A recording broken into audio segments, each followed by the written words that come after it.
My name is Vanessa Miller. I'm 27 years old, and what I'm about to share is my real story. I grew up believing that family was sacred, that blood was thicker than water, and that no matter what happened, we would always protect one another. But I learned the hard way that sometimes the deepest cuts come from the people you trust the most. This story is about betrayal, manipulation, and a revenge I never thought I'd have the courage to carry out. It began quietly with a smile and a lie, and ended with a storm that tore my family apart forever. If you think you've seen family drama before, just wait, because what happened to me will make you question everything you thought you knew about loyalty. Please make sure to like, share, and subscribe so you don't miss a single chapter of this journey. This story is written and edited by Dark Lifeside Diaries. It all started 3 years ago when my older sister Rebecca came back into my life after being gone for nearly a decade. She had left home when I was still a teenager after countless fights with our parents about her reckless lifestyle, drugs, bad relationships, money, disappearing from the house. I didn't know where she went, but I remember the day she walked out. Mom cried for hours, Dad just stared out the window, and I was left feeling like the family had been gutted. So when she returned unannounced, dragging 2 oversized suitcases into our living room, like she'd just been on vacation, I wanted to believe she'd changed. She claimed she'd gotten her life together, clean, sober, working a steady job in another state, but something about her didn't sit right. The way she scanned the room, the quick smirk she gave when Dad offered her coffee, it felt rehearsed. I ignored my gut, telling myself I was being paranoid. At first, everything seemed fine. She laughed with Mom in the kitchen, helped me with groceries, even offered to pay for a few bills just to pitch in. But little things started happening that made me uneasy. Cash disappeared from Mom's purse. My favorite necklace, an heirloom from Grandma, vanished from my jewelry box. Rebecca always had an explanation, some joke or shrug that made me feel silly for suspecting her. Then came the night. I overheard her on the phone speaking in a low, urgent voice. "I'll get it, just give me another week. I told you my family owes me." The words sent a chill through me. The real blow came a month later when Dad's health took a sudden turn. His heart condition worsened, and while Mom and I were focused on hospital visits, Rebecca offered to help with the finances so Mom could concentrate on Dad's recovery. She insisted on handling the bills, the insurance paperwork, even Dad's pension checks. I didn't think twice until I opened my bank app one night and saw a large withdrawal from the joint account Mom and I used for Dad's medical expenses. Thousands of dollars were gone. When I confronted Rebecca, she acted offended, claimed it was for an investment that would double the money for Dad's treatment. She promised to show me proof in a week. That proof never came. By the time I realized the truth, that she'd been draining our accounts to pay off gambling debts, it was too late. The bills piled up. Dad's medication shipments were delayed because payments bounced, and Mom broke down in tears when she got a notice about foreclosure on the house. Rebecca didn't seem fazed. She just kept spinning new lies, as if we were all too stupid to see through her. I felt trapped between rage and disbelief, but the turning point came the night Dad came home from the hospital and found out. He didn't yell, he didn't cry. He just sat in his chair, pale and quiet, before saying, "You've killed this family, Rebecca." That was the moment I decided I couldn't just stand by anymore. I was going to make her pay, not just for the money, but for the way she tore us apart. I didn't know exactly how yet, but I knew one thing: Rebecca had underestimated me my entire life, and that was about to be her biggest mistake. I knew confronting Rebecca head-on would be useless. She thrived on twisting words, playing the victim, and turning the tables until you doubted your own sanity. So instead, I decided to beat her at her own game. The first step was to act as if I'd forgiven her, to make her believe I was too naive or too emotionally broken to fight back. I started small, bringing her coffee in the morning, laughing at her sarcastic jokes, even asking her advice on managing money just to stroke her ego. Meanwhile, I was quietly collecting evidence. I dug through trash bags she tossed out, finding shredded bank statements that I taped back together late at night, each piece revealing more about the accounts she drained. I found text messages on an old burner phone she carelessly left in her drawer, proof that she'd been sending large payments to a man named Curtis, her so-called friend, who was really a bookie.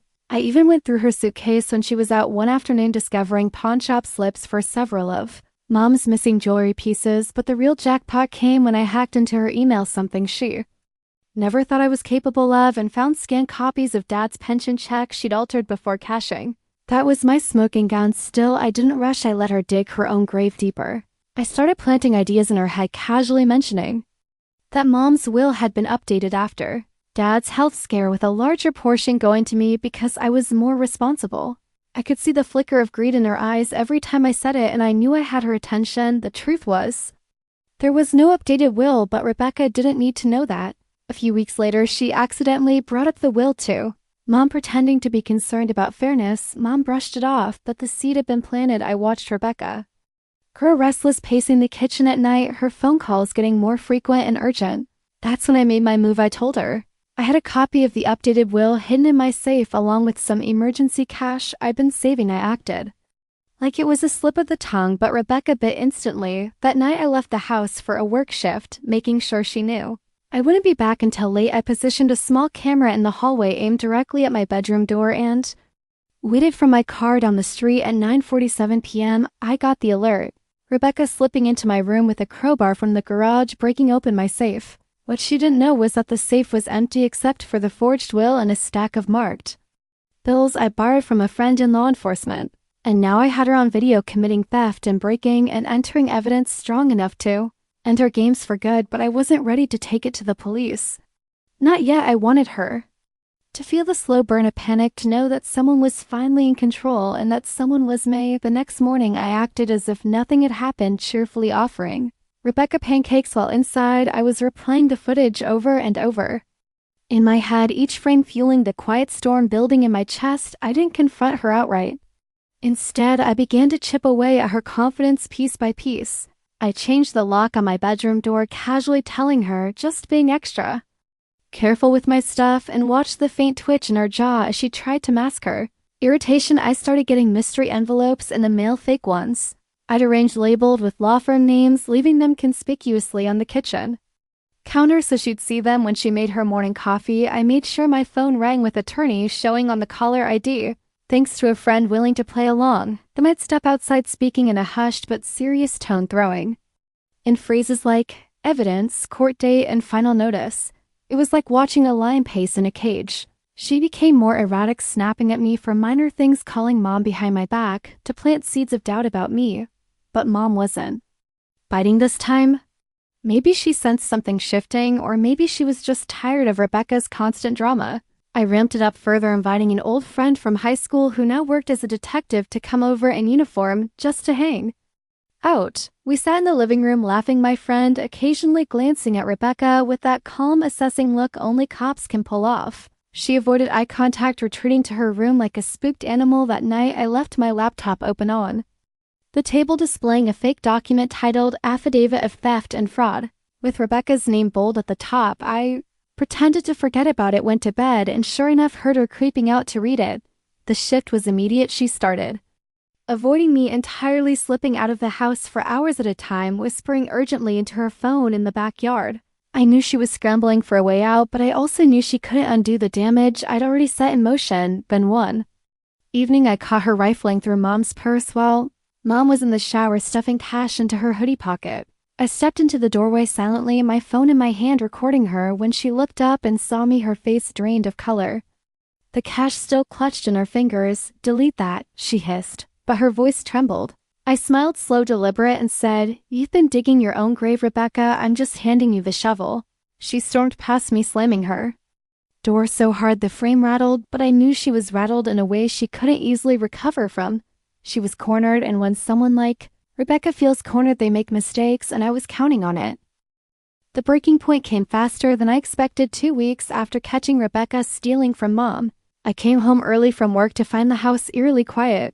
I knew something was up. The front door was unlocked, and the faint sound of drawers opening and closing came from my room upstairs. My pulse kicked into overdrive, but my mind was razor sharp. I turned my phone's camera on, crept up the stairs, and pushed my bedroom door open, just enough to see her inside, frantically pulling jewelry and cash from my nightstand and stuffing them into a tote bag. My laptop was open too. She'd plugged in a flash drive, probably trying to grab my personal files.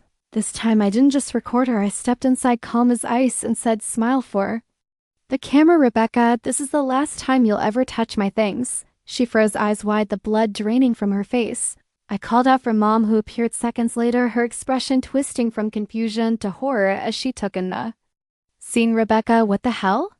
Mom demanded, but Rebecca didn't answer. She dropped the tote bag and bolted, shoving past us. That's when my detective friend, who I'd secretly asked to wait in his car nearby, stepped into the hallway, going Somewhere? He asked, his voice steady and authoritative. She stammered something about a misunderstanding, but the tote bag told its own story. We all went to the living room where I played the compilation of every piece of footage I collected.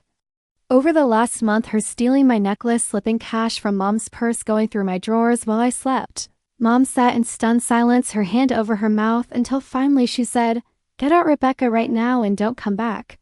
It wasn't just Mom kicking her out, it was her losing the last safety net she'd ever had.